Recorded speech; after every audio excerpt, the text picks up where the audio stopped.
ഐക്യ ജനാധിപത്യ മുന്നണി ഐതിഹാസികമായ ഭൂരിപക്ഷത്തോടുകൂടി വിജയം വരിച്ചിരിക്കുകയാണ്.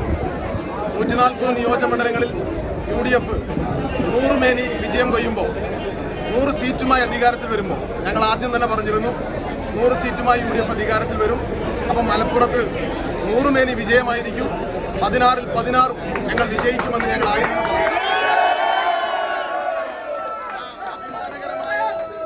അഭിമാനകരമായ വിജയമാണ് ഉണ്ടായിരിക്കുന്നത്. 140 നിയോജകമണ്ഡലങ്ങളിൽ UDF 100 സീറ്റുമായി അധികാരത്തിൽ വരുമ്പോൾ ആ 100 സീറ്റുകളിൽ ഏറ്റവും തങ്കത്തിളക്കമുള്ള വിജയം തവനൂരിൻ്റെ വിജയം തന്നെയാണ്. കാരണം ഇത് ഒരു റിയൽ മലപ്പുറം സ്റ്റോറിയാണ്.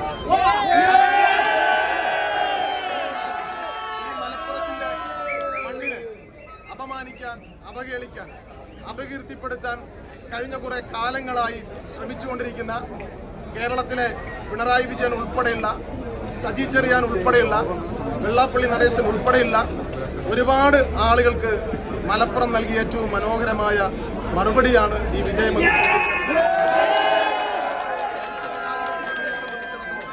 മലപ്പുറം എന്ന് പറയുന്നത് മതേതരത്വത്തിൻ്റെ ഈറ്റില്ലവും പോറ്റില്ലവുമായിട്ടുള്ള ഒരു മണ്ണാണ്. ആ മണ്ണിനെ കളങ്കപ്പെടുത്താൻ മതത്തിൻ്റെ പേരിലും ജാതിയുടെ പേരിലുമൊക്കെ ഈ മണ്ണിനെ അപമാനിക്കാൻ നടത്തുന്ന ശ്രമങ്ങൾക്കെതിരെയുള്ള ഏറ്റവും മഹിതമായ, മനോഹരമായ, ചരിത്രത്തിൽ എല്ലാ കാലത്തും രജതരേഖ പോലെ നിറഞ്ഞു നിൽക്കാൻ കഴിയുന്ന ഏറ്റവും മനോഹരമായ ഒരു വിജയമാണ്. ഈ വിജയം സമ്മാനിച്ച വോട്ടർമാരെ അഭിവാദ്യം ചെയ്യുകയാണ്.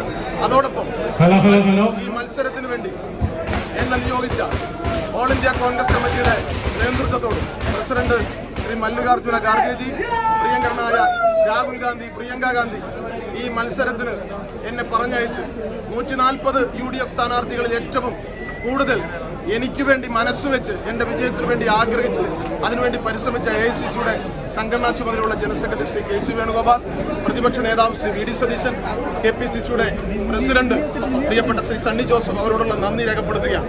സർവോപരി എന്നെ ഈ തവനൂരിൻ്റെ മണ്ണിലേക്ക് ഞാൻ മത്സരിക്കാൻ വന്നപ്പോൾ മുസ്ലിം ലീഗിൻ്റെ നേതാക്കന്മാരുടെ യോഗം വിളിച്ച് മുസ്ലിം ലീഗ് ഈ തെരഞ്ഞെടുപ്പിൽ മത്സരിക്കുന്നത് 27 സീറ്റിലല്ല, ഐക്യ ജനാധിപത്യ മുന്നണിയുടെ ഭാഗമായി മുസ്ലിം ലീഗ് 27 സീറ്റിലല്ല 28 സീറ്റിലാണ്